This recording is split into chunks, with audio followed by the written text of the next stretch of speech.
मैं खुद से बातें करने लगा हूँ। इंसानियत के आगोश में वार करने वाली हैवानियत छिपी है।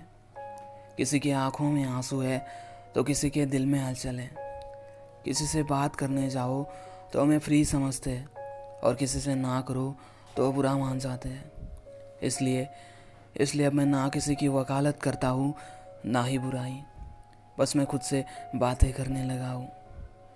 इतनी जल्दी भूल जाते हैं ना वो लोग हमें, जिनसे मिलते वक्त ऐसा लगा था कि ये तो ज़िंदगी भर साथ निभाएंगे। पर ऐसा नहीं होता यार। जिसको जाना होता है ना, उसे लाख समझाने के बावजूद भी वो आपका नहीं होता। और जो आपका होता है ना, उसे समझाने की ज़रूरत ही नहीं पड़ती। मगर मगर कितना अच्छा होता ना कि कोई बाहर के बर्ताव से ज़्यादा दिल की बातों को महसूस कर पाता और किसी को कुछ बताने की नौबत ही नहीं आती। पर पर ये सब ख्याली फुलाव है और कुछ नहीं। और शायद इसलिए मेरा दिल अपनी भीतर की गुफ्तगू जुबान पर नहीं लाता और लोग इसलिए मेरी दास्तान नहीं समझ पाते और मैं उनको समझा नहीं पाता। इसलिए अब मैं खुद से बातें करने लगा हूँ।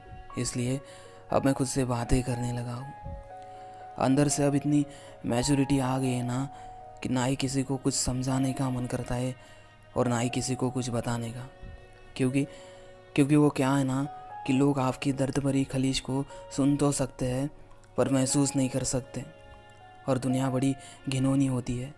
जिन बातों को भूलना चाहिए उनको भूलती नहीं, पर उन बातों को हथियार बना के चलाती है और घावों को हरा भरा कर देती है। पर अब मुझे इन बातों से कुछ फ़र्क नहीं पड़ता, क्योंकि मैं अपनी खोज में घुल गया हूँ और अब मैं खुद से बातें करने लगा हूँ। पर अब मुझे इन बातों से कुछ खास फ़र्क नहीं पड़ता, क्योंकि मैं अपनी खोज में घुल गया हूँ और अब खुद से बातें करने लगा हूँ।